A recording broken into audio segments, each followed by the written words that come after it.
아이콘의 전 멤버 가수 B.I.가 경찰 조사에서 마약 투약 혐의를 일부 인정했습니다.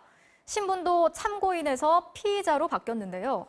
경찰은 B.I.에게 마약을 건넨 것으로 알려진 한모 씨, 그리고 B.I.의 소속사였던 YG 전 대표 양현석 씨에 대해서도 수사를 확대하고 있습니다. 보도에 이기주 기자입니다. 어젯밤 14시간 넘게 경찰 조사를 받은 가수 B.I.가 경기 남부지방경찰청 밖으로 모습을 드러냅니다. 무리를 일으켜서 죄송합니다. 들한테 한 말씀 해주시죠. 너무너무 죄송하고 실망시켜드리고 죄송합니다. B.I.는 지난 2016년 대마초를 흡입한 혐의를 일부 인정한 것으로 확인됐습니다.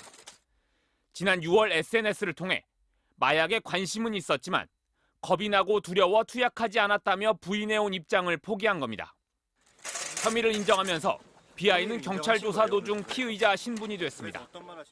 3년 전 마약 사건이 이제야 드러난 건 당시 마약 공급자로 알려졌던 한모 씨가 지난 6월 뒤늦게 진술을 바꿨기 때문입니다.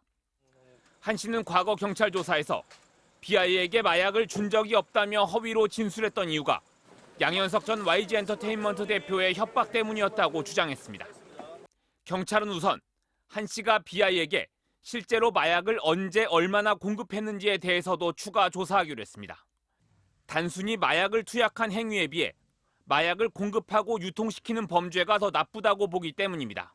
돈을 받고 마약을 공급해 주면 매매가 되는 거고 그냥 무상으로 주면 수수가 되는 것인데 어찌 됐든지 간에 그 사람들의 마약 공급 행위로 인해 가지고 투약 사범이 발생을 하는 것이기 때문에 투약 사범보다는 보다 더 엄중하게 처벌을 하는 것이 맞습니다. 당시 B.I.의 소속사 대표였던 양현석 씨도 다시 수사 대상에 올랐습니다. 경찰은 양 전 대표를 불러 3년 전 한 씨를 상대로 B.I.에게 마약을 건넨 사실을 진술하지 못하도록 회유하거나 협박한 사실이 있는지 조사하기로 했습니다. MBC 뉴스 이기주입니다.